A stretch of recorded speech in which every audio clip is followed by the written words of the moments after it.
They earn millions of dollars, live in luxurious mansions, and grace every magazine cover. But behind that glamour lies empty bottles, drunken nights, and shocking scandals. These 25 Hollywood stars turned alcohol into their daily bread, and the price they paid was far more than just their glittering careers. Spencer Tracy. Spencer Tracy was a two-time Oscar winner known for his immense talent and notorious drinking habits. When he drank, he was anything but charming. He often turned mean and violent. His drinking led to many bar fights and frequent arrests, including an incident where he woke up in a padded cell in Chicago. Tracy disliked flying and preferred trains, packing bottles to sip during long journeys. Though he had periods of sobriety, once he started drinking again, his behavior quickly spiraled out of control.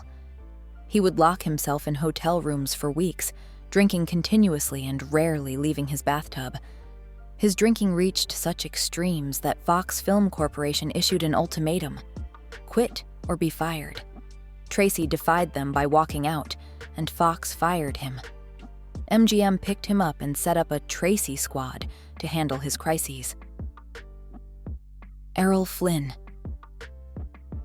Errol Flynn was one of Hollywood's wildest stars, famous for his outrageous antics with booze and lovers. He once partied with a young Fidel Castro, convinced Castro would become a legendary figure. His drinking was so notorious that on the Warner Brothers lot, Jack Warner shut down the bar just to keep Flynn on set sober. Flynn even carried a doctor's bag every day, stocked with his medicine, 2 bottles of vodka. In the mornings, he downed Bloody Marys to mask the scent of alcohol, and he once injected vodka into oranges as a healthy snack. He shared a Malibu bachelor pad with actor David Niven, a place they nicknamed Cirrhosis by the Sea for its wild parties and endless debauchery. Despite a doctor warning him at 32 that his lifestyle would kill him in 5 years, Flynn kept partying harder. He outlived that prediction by 13 years before succumbing to a heart attack at 50 and was buried with 6 bottles of whiskey in his coffin. W.C. Fields. W.C. Fields was a silent film legend known for his biting wit and wild antics. He was a chronic alcoholic who once joked, "I've only been drunk once, from the Spanish-American War to the New Deal." When it came time to exercise, Fields had his own quirky methods. He would ride a stationary bike facing his liquor cabinet and jog behind beer wagons for extra motivation. A Life magazine reporter caught him drinking 5 glasses of rum in 2 hours while lifting weights. Despite his heavy drinking, Fields stuck to strict rules: never drink while sleeping and only have a gin before breakfast. Born above a bar before Prohibition, he stockpiled thousands of bottles in his attic when the band started. On set, he carried a flask of gin martinis, calling it his lemonade. One prankster filled it with real lemonade, sparking his famous outrage. Fields lived to 66, leaving a legacy of humor, liquor, and outrageous stories. His unique lifestyle captivated audiences and colleagues alike, and every mishap became a memorable tale. He turned hardship into humor, leaving an indelible mark on the film industry. His unforgettable escapades continue to inspire laughter and awe, making his legacy a blend of mirth, misadventure, and true Hollywood spirit, forever indeed. Richard Burton. Richard Burton's life was marked by his infamous drinking, which started at just 12 years old and continued until his death at 58. During the 1970s, Burton drank up to 2 or 3 bottles of vodka a day, often joking that he was sober after 2 bottles. His drinking was no secret. He once told a director, "I'm not drinking on your film," meaning he'd limit himself to 1 bottle a day. Burton's role in Who's Afraid of Virginia Woolf? As a heavy-drinking professor earned him an Oscar nomination, but by the time he filmed The Klansman in 1974, his alcoholism was so severe that he could barely stand for scenes. Despite entering rehab and trying to sober up during his messy divorce from Elizabeth Taylor, the damage was irreversible. He He died in 1984 from cirrhosis of the liver and kidney disease. Burton's legendary drinking made him one of Hollywood's most notorious and tragic stars. Humphrey Bogart. Before he became a Hollywood icon, Humphrey Bogart cut his teeth on Broadway, where his heavy drinking was legendary. He would drink until he passed out at the bar and even get into fights when someone tried to rouse him. That wild behavior got him booted from several productions.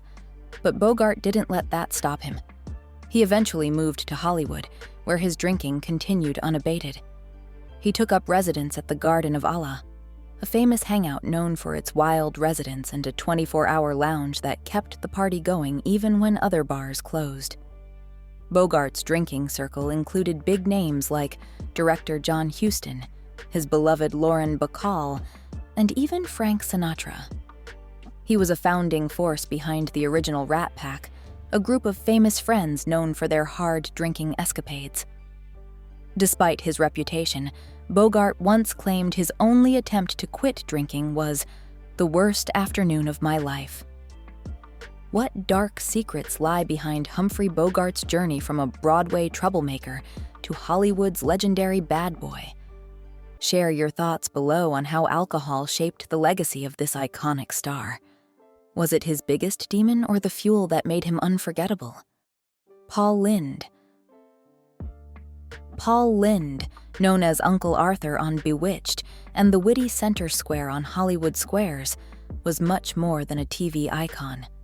He broke new ground as one of the first openly gay celebrities in post-war America. Lynde loved the vibrant scene of underground gay bars in Hollywood, where his charm and quick wit lit up every room. But his heavy drinking often got him into hot water. When he was drunk, his usually generous humor turned sharp and hurtful. He had a knack for exposing people's vulnerabilities, which sometimes led to him being uninvited from social gatherings. As he grew older, his unfiltered remarks became even more outrageous. He was kicked out of bars, had run-ins with the police, and even once led a wild chase that ended in a DUI, famously ordering fast food from a patrol car window. Lynde died at 56 from a heart condition worsened by years of heavy drinking, leaving a legacy as complex as it was unforgettable. Cary Grant. Cary Grant was known for his irresistible charm, yet few know he battled alcohol in the 1950s. In an era when Hollywood glitz hid personal struggles, Grant took a brave step and sought help. His doctor prescribed an unusual treatment for the time, LSD. Yes, you heard that right. Cary found these psychedelic trips transformative, even life-changing. He embraced the experience so much that he introduced several of his close friends to this alternative therapy. Judy Balaban, daughter of the Paramount president, famously remarked, "I figured if it was good enough for Cary Grant, it was good enough for me." Grant is believed to have taken LSD around 100 times during his treatment. This bold, unconventional approach helped him conquer his addiction and reshape his outlook on life. He continued to enjoy a long, successful career and lived happily, passing away at the age of 82. His story is a testament to the power of resilience and innovation in healing. Montgomery Clift. Montgomery Clift was a handsome and talented actor whose personal battles haunted his career. Known as a drunk, Clift often turned to alcohol to escape the pressures of being homosexual in an era when Hollywood refused acceptance. He leaned on friends like Elizabeth Taylor, who stood by him during his darkest hours. One night, after a dinner at Taylor's, he had one glass of wine before driving off in Benedict Canyon.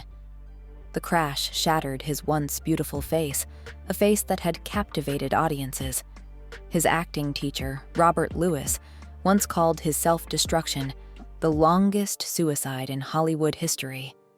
His drinking and drug use spiraled further, affecting every role he took. Even Marilyn Monroe noted that Clift's condition was dire. Despite his struggles, his performance in Judgment at Nuremberg earned him an Oscar nomination, a testament to his talent. Tallulah Bankhead. Tallulah Bankhead was a true force of nature, living life as boldly as she spoke. Born the daughter of an Alabama congressman, she left home at 15 to pursue an acting career in New York. Soon, she was rubbing elbows at the famed Algonquin Hotel, mixing with the sharp-witted icons of the Algonquin Round Table. Her love for hard partying quickly became the stuff of legend. Tallulah could down fifths of whiskey in no time and dabbled in everything from poppers to horse tranquilizers. As her wild lifestyle took its toll on her health and looks, she only pushed further into self-destruction. In her later years, she reportedly drank over a quart of bourbon a day, all while mixing in pills and cocaine. Even in her final moments, she stayed true to her unruly spirit, allegedly murmuring, "codeine, bourbon," as her parting words. Her life remains a vivid tale of excess and unapologetic individuality. Barbara Payton. Barbara Payton's rise in Hollywood was a story of dazzling promise that ended in deep tragedy. As a young starlet, she quickly became a fixture in the glamorous social scene, earning the nickname Queen of the Nightclubs. Barbara rubbed shoulders with legends like Howard Hughes and Bob Hope. Early film successes in Trapped and Kiss, Tomorrow Goodbye hinted at a bright future. But as she navigated troubled love triangles with actors Francho Tone and Tom Neal, her focus shifted from her career to a self-destructive lifestyle. Fueled by heavy drinking and drugs like brown sugar, she spiraled into chaos.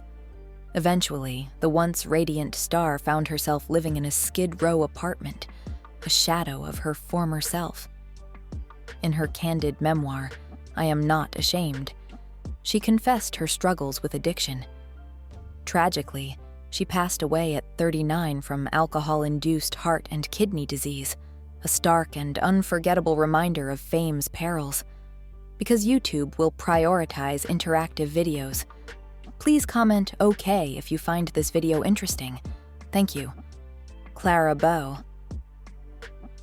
Clara Bow, the original It Girl, captivated Hollywood with her infectious energy and fearless charm. Born in the roaring 20s, she embodied the spirit of the flapper, free, bold, and unapologetically herself.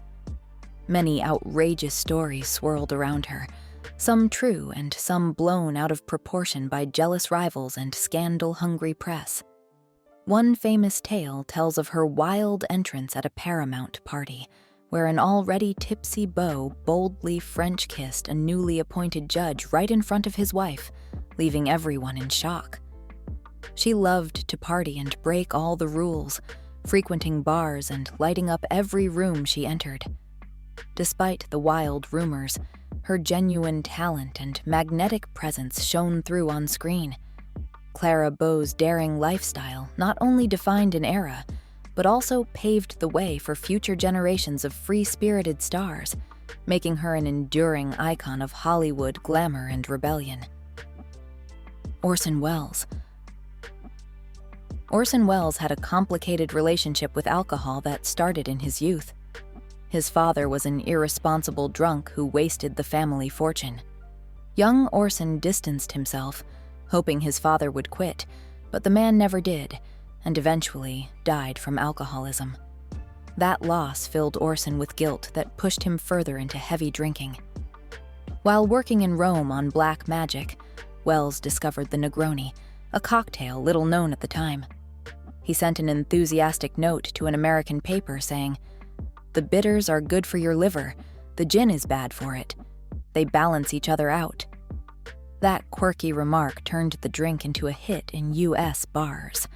As Welles grew famous, his indulgence in rich food and strong drinks got out of hand. Once slim, he ballooned to nearly 400 pounds from nightly dinners of rare steaks and scotch. His unpredictable on-set behavior became legendary, and later he even served as a spokesperson for various alcohol brands. Richard Harris. Richard Harris was a powerhouse on stage and screen, and his wild, alcohol-fueled escapades became legendary. Born in Ireland, He was known for his mischievous antics from an early age. One famous story tells how he wedged his father's delivery truck under a bridge after a night at the pub, joking that he was delivering the bridge to Limerick. As his acting career soared, his fame and fortune let him indulge in a hedonistic lifestyle with abandon. In London, bartenders knew his order by heart: 6 double vodkas, served without a word.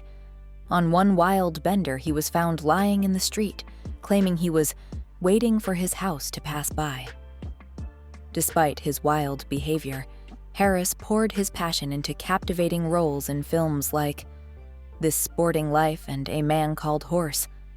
Off-screen, he tried to shield his children from his darker side, turning family trips into memorable adventures. He left a lasting legacy as a legendary troubadour until his passing at 72. Type 1 if you're with us till the finish. We're grateful to have you here. Which of these Hollywood stars' struggles with alcohol surprised you the most?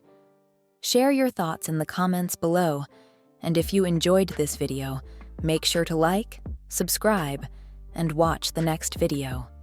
Goodbye, and see you next time.